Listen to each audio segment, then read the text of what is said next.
Freedom यानी स्वतंत्रता का असली मतलब क्या होता है, ओशो ने समझाया है। ओशो के विचारों में सच्ची स्वतंत्रता का अर्थ केवल बाहरी बंधनों से मुक्ति नहीं है, बल्कि यह आंतरिक बंधनों से मुक्ति है।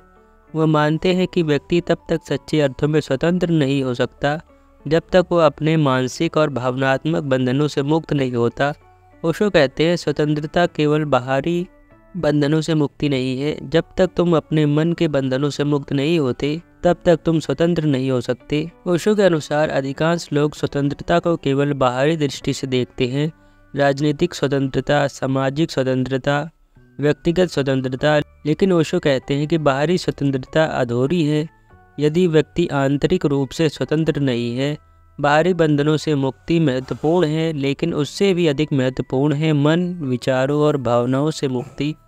ओशो कहते हैं तुम बाहरी रूप से कितने भी स्वतंत्र हो, अगर तुम्हारा मन तुम्हें गुलाम बना रहा है तो तुम कभी भी सच्ची स्वतंत्रता प्राप्त नहीं कर सकते। मन के बंधन जैसे इच्छाएं, लालच, भय, असुरक्षा हमें अंदर से जकड़े रहते हैं। जब तक व्यक्ति इनसे मुक्त नहीं होता तब तक वह सच्ची स्वतंत्रता का अनुभव नहीं कर सकता। ओशो बताते हैं कि अहंकार हमारी सबसे बड़ी बेड़ियां हैं। हम अक्सर ये सोचते हैं कि स्वतंत्रता का अर्थ है अपनी इच्छाओं और आकांक्षाओं को पूरा करना, लेकिन ओशो कहते हैं कि यह एक भ्रम है। अहंकार हमें भ्रमित करता है और हमें अपनी इच्छाओं का गुलाम बना देता है। वह कहते हैं कि अहंकार स्वतंत्रता का सबसे बड़ा शत्रु है, क्योंकि अहंकार हमेशा पाने की इच्छा करता है, वह कभी देने को तैयार नहीं होता। जब तक अहंकार है तब तक स्वतंत्रता नहीं हो सकती। सच्ची स्वतंत्रता तभी मिलती है जब व्यक्ति अहंकार से मुक्त होकर समर्पण की भावना को अपनाता है। अहंकार का नाश करना स्वतंत्रता की ओर पहला कदम है।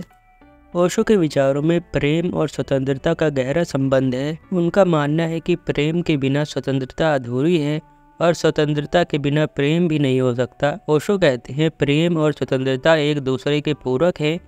प्रेम तब सच्चा होता है जब उसमें कोई बंधन नहीं होता, कोई अपेक्षा नहीं होती। सच्ची स्वतंत्रता तब होती है जब व्यक्ति प्रेम को बिना किसी शर्त के अनुभव करता है। प्रेम और स्वतंत्रता की यह अनुभूति व्यक्ति को एक नई चेतना में ले जाती है, जहां वह न केवल दूसरों को स्वतंत्रता देता है बल्कि स्वयं भी स्वतंत्र हो जाता है।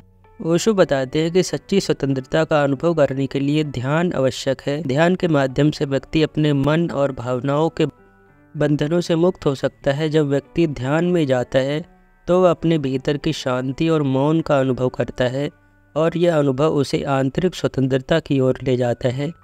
ओशो कहते हैं ध्यान तुम्हें भीतर के बंधनों से मुक्त करता है। जब तुम ध्यान करते हो तो तुम अपने मन की बेड़ियों से बाहर आ जाते हो और अपनी आत्मा की स्वतंत्रता का अनुभव करते हो। ध्यान व्यक्ति को आत्मज्ञान की ओर ले जाता है और आत्मज्ञान ही सच्ची स्वतंत्रता की कुंजी है। ओशो का मानना है कि समाज व्यक्ति की स्वतंत्रता सीमित करने वाला सबसे बड़ा तत्व है। समाज हमेशा व्यक्तियों को एक निश्चित ढांचे में ढालने की कोशिश करता है। परंपराएं, मान्यताएं और नियम हमें बांधते हैं। ओशो कहते हैं समाज तुम्हें स्वतंत्रता नहीं देना चाहता, क्योंकि स्वतंत्र व्यक्ति समाज के लिए खतरा बन जाता है। स्वतंत्र व्यक्ति वह है जो अपनी शर्तों पर जीवन जीता है, जो समाज के बंधनों को अस्वीकार कर देता है। ओशो समाज द्वारा थोपी गई धारणाओं से मुक्त होने पर जोर देते हैं। वह मानते हैं कि व्यक्ति को अपने भीतर की आवाज़ सुननी चाहिए और वही करना चाहिए जो उसकी आत्मा के लिए सही है, न कि वह जो समाज उसे सिखाता है। सच्ची स्वतंत्रता तभी प्राप्त होती है जब व्यक्ति समाज की बेड़ियों को तोड़कर अपने असली स्वभाव को पहचानता है। ओशो के अनुसार सच्ची स्वतंत्रता केवल बाहरी स्वतंत्रता तक सीमित नहीं है। यह आंतरिक मुक्ति का एक गहरा अनुभव है जो व्यक्ति को मन, अहंकार और समाज के बंधनों से मुक्त करता है। ध्यान, आत्मज्ञान और प्रेम के माध्यम से व्यक्ति इस सच्ची स्वतंत्रता का अनुभव कर सकता है। ओशो कहते हैं स्वतंत्रता का अर्थ है कि तुम अपने भीतर पूर्ण रूप से स्वतंत्र हो। जब तुम अपने मन के बंधनों से मुक्त हो जाते हो तब तुम वास्तव में स्वतंत्र हो जाते हो और यही स्वतंत्रता तुम्हें सच्चे प्रेम, शांति और आत्मसंतोष की ओर ले जाती है। सच्ची स्वतंत्रता व्यक्ति को अपनी आत्मा की गहराइयों से जोड़ती है और उसे जीवन की संपूर्णता का अनुभव कराती है। तो ओशो ने सच्ची स्वतंत्रता के लिए एक लंबी डिस्कोर्स सीरीज़ बनाई है। अगर आप उन डिस्कोर्सेस को सुनना चाहते हैं तो आप ओशो वर्ल्ड वेबसाइट पर विजिट कर सकते हैं। धन्यवाद।